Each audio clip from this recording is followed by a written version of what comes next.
इस वीडियो में हम डील करेंगे इंडिया में फार्मडी कोर्स कैसा होता है, क्या-क्या गाइडलाइंस दी गई है इस कोर्स को लेके, कितना ड्यूरेशन का कोर्स रहेगा, क्या-क्या सैलरी एस्पेक्ट होंगे, क्या जॉब अपॉर्चुनिटीज होगी और जितना भी फार्मडी कोर्स से रिलेटेड आपका डाउट है इस वीडियो को देखने के बाद क्लियर हो जाएगा। सबसे पहले बात करते हैं फार्मडी होता क्या है। फार्मडी का पूरा नाम है डॉक्टर ऑफ फार्मेसी और एक तरह का यह डॉक्टरल प्रोफेशनल डिग्री कोर्स है जिसको करने के बाद बच्चों को लगता है कि they are equivalent to MBBS, but ऐसा नहीं होता। हाँ, फार्मडी करने के बाद आप पीसीआई के गाइडलाइंस के अकॉर्डिंग लीगली आप टीआर लगा सकते हैं, अपने नाम के सामने डॉक्टर लगा सकते हैं, लेकिन इनका जो काम है वो clinical pharmacy, patient care oriented और मेडिकेशन मैनेजमेंट से रिलेटेड रहेगा। हेल्थ केयर सेटिंग्स पे काम करेंगे, हॉस्पिटल्स में काम करेंगे, फार्मास्यूटिकल इंडस्ट्री तक भी ये जा सकते हैं। एमबीबीएस में जिस तरीके का पेशेंट केयर होगा वैसा यहाँ पे नहीं होगा। आप ट्रीटमेंट नहीं कर सकते, आप टीडीएम जरूर कर सकते हैं, मॉनिटरिंग कर सकते हैं, लेकिन ट्रीटमेंट नहीं कर सकते हैं। आप मेडिकेशन डेवलपमेंट में मदद कर सकते हैं, फार्मास्यूटिकल इंडस्ट्री में आप डेटा एनालिसिस वगैरह के लिए जा सकते हैं। कई तरह के जॉब रोल्स यहाँ पे होते हैं, बट आपको ये चीज मिथ आपका अपने दिमाग में नहीं रखना है कि यह प्रोफेशनल जो कोर्स है, फार्मेसी प्रोफेशनल कोर्स, एमबीबीएस के इक्विवेलेंट है। ऐसा बिल्कुल नहीं है। एमबीबीएस में मेडिकल डॉक्टर बनते हैं, यहाँ पे आप एक प्रोफेशनल फार्मेसी डिग्री होल्डर बन जाएंगे, लेकिन जॉब रोल्स है वो काफी डिफर करेंगे। कोर्स ड्यूरेशन और स्ट्रक्चर की बात पहले कर लेते हैं। कौन ये कोर्स कर सकता है, कितना टाइम लगेगा। ड्यूरेशन रहेगा 6 साल का, जिसमें 5 साल एकेडमिक्स के होंगे, जिसमें आप थ्योरी, प्रैक्टिकल्स और जो भी चीजें रिक्वायर्ड चीजें होती है वो करते हैं, और 1 साल इंटर्नशिप के लिए बिताना पड़ता है हॉस्पिटल में। तो आ गया जिनका इंटरेस्ट होता है क्लिनिकल में, मतलब ह्यूमन पेशेंट केयर से रिलेटेड रहता है, उनके लिए ये कोर्स बहुत अच्छा है। जो गलती से एमबीबीएस में नहीं जा पाए, नर्सिंग में नहीं जा पाए, तो वो फार्मडी में जा सकते हैं, जिसमें आपको सेम ऐसे हॉस्पिटल्स में काम करना है, बस जॉब रोल्स डिफर करेंगे। तो क्लिनिकल पर्सपेक्टिव से ये कोर्स अच्छा है। अल्टरनेटिव पाथवे क्या हो सकता है एडमिशन के लेने के लिए, पहले बता दूं, पहले तो ओरिजिनल पाथवे पता होना चाहिए। तो एलिजिबिलिटी यहाँ पे रहती है 10+2, यानी कि आपके पास जो 12th का रिजल्ट है उसमें पीसीएम, पीसीपी या किसी भी चीज से आपने उसको पास किया है। 55% मेरे ख्याल से इससे ऊपर का जो मार्क्स आपका होना चाहिए, 55% से ज्यादा। और याद रखिएगा कि इसको करने के लिए 12th के बाद, 12th के टाइम पे आपने साइंस स्ट्रीम चूज किया हो, तो पीसीएम पीसीबी वाले बच्चे ही कर सकते हैं कोर्स। अल्टरनेटिव पाथवे बता रही थी मैं। फार्मडी करने के लिए एक और तरीका हो सकता है जिससे कोर्स ड्यूरेशन रिड्यूस हो जाएगा। मान लो आपने बी फार्म कर लिया, 12th आपने साइंस स्ट्रीम से किया, फिर आपने बी फार्म कर लिया 4 साल का, तब आप अगर फार्मडी करने के लिए जाते हैं तो आपको 3 साल ही ये कोर्स करना पड़ेगा, मतलब कोर्स ड्यूरेशन सीधा आधा हो जाता है अगर आप 4 साल ऑलरेडी बिता चुके हैं। फिर भी इसमें 1 साल का नुकसान है मेरे ख्याल से। करिकुलम क्या क्या रहेगा, इसमें भी आपको वही फार्माकोलॉजी, क्लिनिकल फार्मेसी, फार्मास्यूटिक्स जो आपने बी फार्म में पढ़ा है, लगभग वही सारी चीजें थोड़ी और डिटेल में पढ़नी पड़ती है। और कुछ कुछ सब्जेक्ट जो ज्यादा क्लिनिकल ओरिएंटेड है, जैसे हॉस्पिटल फार्मेसी है और फार्माकोथेरेपेटिक्स है, क्लिनिकल फार्मेसी है, ये थोड़े डिटेल में देखते हैं। और साथ ही इसमें रिसर्च मेथोडोलॉजी को भी इंक्लूड किया जाता है। रिसर्च मेथोडोलॉजी पे ध्यान दिया जाता है, बायोस्टैटिक्स पे ध्यान दिया जाता है, और हॉस्पिटल में इंटर्नशिप होता है। ये एक नई चीज आपको देखने को मिलती है। इसके बाद बात करते हैं, अगेन एलिजिबिलिटी क्राइटेरिया वही है। अब कई बच्चों के दिमाग में डाउट आता है, मैम मैंने डी फार्म कर लिया, अब मैं कर सकता हूँ क्या? हाँ, तो डी फार्म कर लिया, अच्छी बात है, लेकिन उसका कोई यहाँ पे बेनिफिट, आपको एक्स्ट्रा बेनिफिट, लीगल बेनिफिट नहीं मिलेगा, क्योंकि डिप्लोमा इन फार्मेसी करने के बाद भी आपको 6 साल तक की पढ़ाई करनी पड़ती है फार्मडी की।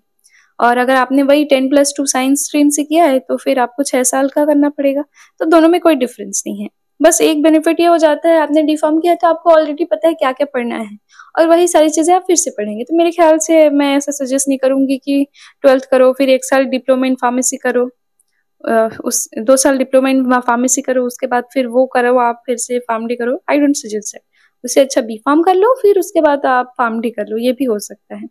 क्या क्या एडमिशन प्रोसेस हो सकता है, जीपेट देते हैं कभी कभी, और स्टेट लेवल एग्जाम्स के थ्रू मेनली हो जाता है ये, और कुछ सेंट्रल लेवल के एग्जाम होते हैं जो सेंट्रल कॉलेजेस होते हैं वहाँ पे। तो ये चीज आपको देखनी पड़ेगी कौन से कॉलेज में आप जा रहे हैं, वो भी एक वीडियो बना दूंगी, क्या क्या कौन कौन से कॉलेज अवेलेबल है इंडिया में, बेस्ट कॉलेजेस। मैं तो सजेस्ट करती हूँ गवर्नमेंट में, कुछ गवर्नमेंट कॉलेज है जो फार्मडी कोर्स प्रोवाइड कराते हैं, तो गवर्नमेंट में ही जाइए। प्राइवेट में सिर्फ आपको लूटेंगे, बहुत पैसा लगता है फार्मडी करने के लिए। तो यहाँ पे मैं सजेस्ट करती हूँ गवर्नमेंट कॉलेज, प्राइवेट मोस्टली, लेकिन प्राइवेट कॉलेजेस ही मिलेंगे आपको, तो प्राइवेट पे तो जाना पड़ेगा, पर बेस्ट प्राइवेट कॉलेजेस आपको चुनने हैं। स्कोप और जॉब अपॉर्चुनिटीज पे बात कर लेते हैं, कॉलेजेस पे तो डील करेंगे किसी दूसरे वीडियो में। स्कोप क्या क्या है इंडिया में, आप क्लिनिकल फार्मासिस्ट बन सकते हैं, हॉस्पिटल हेल्थ केयर सेटिंग्स में काम कर सकते हैं, फार्माकोलॉजी विजिलेंस स्पेशलिस्ट, फार्मडी करने के बाद फार्माकोलॉजी विजिलेंस के लिए बहुत ज्यादा यहाँ पे डिमांड रहती है।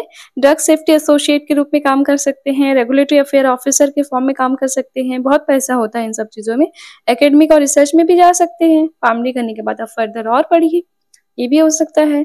इंडस्ट्री में जा सकते हैं, R&D वगैरह में, medical writing and clinical research के लिए भी आप एलिजिबल हो जाते हैं। तो यहाँ पे याद रखिएगा, मोस्टली क्लिनिकल फार्मासिस्ट के रूप में जो फार्मडी वाले हैं वो काम करते हैं, बट इंडस्ट्री में भी इनका काफी रोल होता है, जो क्लिनिकल ट्रायल्स होते हैं उनमें भी इनकी काफी डिमांड होती है। और क्योंकि यहाँ जहाँ पे TDM थेरेप्यूटिक ड्रग मॉनिटरिंग वगैरह की जरूरत होती है, टॉक्सिसिटी स्टडीज की जरूरत होती है, वहां पे फार्मडी के बच्चों को ज्यादा लिया जाता है। अब्रॉड में क्या डिफरेंस है, वहां पे क्या जॉब अपॉर्चुनिटीज है, तो ऑब्वियसली इंडिया में फार्मडी ग्रेजुएट्स को उतना ज्यादा आइडेंटिफाई नहीं किया जाता है, उतना ज्यादा फिल्टर आउट नहीं किया जाता है जितना अब्रॉड में किया जाता है। जितनी पहचान आपको अब्रॉड में मिलेगी एज अ फार्मडी ग्रेजुएट, उतना इंडिया में नहीं है। वहां पे US में, कनाडा में, ऑस्ट्रेलिया में और कुछ गल्फ कंट्रीज में अगर हम बात करें तो बहुत ज्यादा डिमांड है क्लिनिकल फार्मासिस्ट की। मतलब वहाँ क्लिनिकल फार्मासिस्ट का मतलब डॉक्टर के इक्विवेलेंट मान लेते हैं। जैसे आप यहाँ प्रिस्क्रिप्शन नहीं लिख सकते फार्मेसी वाले, लेकिन वहां पे लिख सकते हैं क्लिनिकल। अगर कोई पेशेंट सबसे पहले हॉस्पिटल में जाएगा तो उसका एक्सपोजर क्लिनिकल फार्मासिस्ट से होता है, डॉक्टर तो बहुत बाद में। तो यहाँ पे जो क्लिनिकल फार्मासिस्ट है उनका खुद का क्लिनिक भी होता है। तो ये आपको दिमाग में रखना है कि फॉरेन कंट्रीज में फार्मडी ग्रेजुएट्स की बहुत डिमांड है। लेकिन हाँ, अगर आप इंडिया से करके जा रहे हैं तो वहाँ लाइसेंसिंग आपको देना पड़ेगा, तो इससे बेस्ट है कि आप ये फार्मडी सीधा फॉरेन से ही कर लें। लेकिन फिर भी लाइसेंसिंग का एग्जाम तो देना पड़ेगा। जैसे हमारे यहाँ एक डिग्री करने के बाद कोई लाइसेंसिंग का एग्जाम नहीं होता, लेकिन फॉरेन कंट्रीज में होता है। तो इसका मतलब है कि अगर आप एलिजिबल हैं, आपने अच्छे से पढ़ा है, तभी आप as a clinical pharmacist foreign countries में काम कर सकते हैं। जैसे US में रहता है नेप्लिक्स, कनाडा में आता है पेप्सी, और ऑस्ट्रेलिया में कैप्स करके एग्जाम आता है। तो ये ऐसे लाइसेंसिंग के लिए एंट्रेंस एग्जाम देने पड़ते हैं। मतलब 6 साल अपने कोर्स किया, उसके बाद आपको एक फाइनल एंट्रेंस देना पड़ेगा।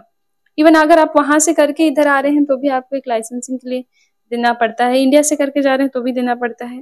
करियर ग्रोथ और सैलरी क्या हो सकता है, इंडिया में 3 से 8 लाख पर ईयर मिल सकता है फ्रेशर्स को, और जैसे जैसे एक्सपीरियंस बढ़ता है वैसे वैसे सैलरी बढ़ती जाती है।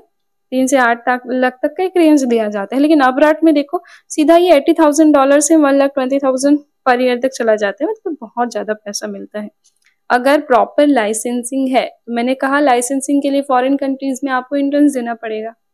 खैर आपने कोर्स अच्छे से किया है तो एंट्रेंस देना कोई बड़ी बात नहीं है। तो ओवरऑल कंक्लूजन क्या निकलता है, इंडिया में फार्मडी ग्रोइंग फेज पे है, पर अभी उतना ग्रो नहीं किया हुआ है। अपॉर्चुनिटीज कहाँ कहाँ पे मिलेगी, क्लिनिकल फार्मेसी में, रिसर्च में, रेगुलेटरी अफेयर्स में बहुत आपके ऑली ऑप्शंस है। इंडिया में रेगुलेटरी अफेयर्स में बहुत ऑप्शन है। और ऐसे ग्लोबल रिकॉग्निशन आपको, जैसे कई सारी रेगुलेटरी अथॉरिटीज है वो हायर करती है फार्मडी ग्रेजुएट्स को, तो ग्लोबल रिकॉग्निशन मिल सकता है। अगर आप फॉरेन चाहते हैं तो वहां पे करियर ग्रोथ बहुत ज्यादा as compare to India. So this is all about the PharmD course in India. Now I would like to thank you for your attention. Stay healthy, stay safe, have a good day.